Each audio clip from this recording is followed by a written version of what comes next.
Snapdragon processor এবং হচ্ছে battery ampere বেশি চাচ্ছেন, তাদের জন্য এটি হতে পারে বেস্ট চয়েস। কারণ হচ্ছে আইকিউ Z10 5G, এই ফোনটিতে রয়েছে 7300 এম্পিয়ারের ব্যাটারি। ভাই, যারা অনেক চার্জ যেতে হবে, লং টাইম যেন ইউজ করতে পারেন, যাদের ফোন দরকার, তারা এই আইকিউ Z10 5G এই ফোনটা নিতে পারেন ভাই।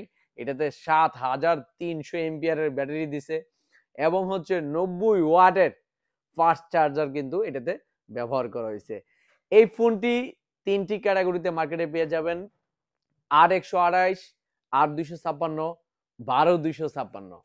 ঠিক আছে? এবং আমার হাতে দেখতে পারতেছেন এটা কিন্তু ব্ল্যাক কালার। এবং এই ফোনটি পেয়ে যাবেন হচ্ছে 120 হার্টজ অ্যামোলেড প্যানেল সহকারে।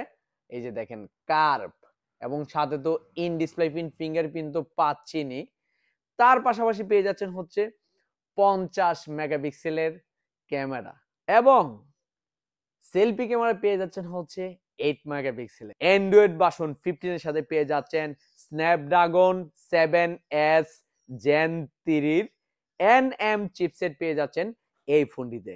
এবং আমার হাতে দেখতেছেন এই ফোনটি কিন্তু কালারটা কিন্তু অনেক জোশ করছে, ব্ল্যাক কালার। যারা ব্ল্যাক লাভার তাদের জন্য বেস্ট চয়েস হতে পারে। এবং 7300 এমপিআর ব্যাটারি হওয়া সত্ত্বেও কিন্তু এই ফোনটা দেখেন যথেষ্ট স্লিম করছে, কিন্তু কার্ভের মধ্যে দেখেন এই ফোনটা যথেষ্ট স্লিম করছে। তো যারা স্ন্যাপড্রাগন প্রসেসরের ফোন চাচ্ছেন তারা এই ফোনটি নিতে পারেন, এবং যারা ব্যাটারি এমপিআর বেশি চাচ্ছেন তাদের জন্য এই ফোনটি বেস্ট চয়েস হবে, এবং কার্ভ ডিসপ্লে যারা চাচ্ছেন তাদের জন্য এটি বেস্ট চয়েস।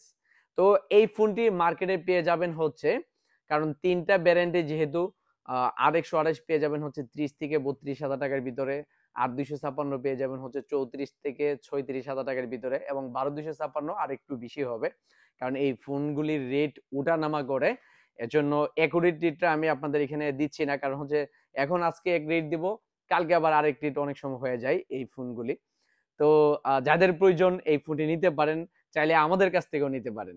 ধন্যবাদ, ভালো থাকবেন।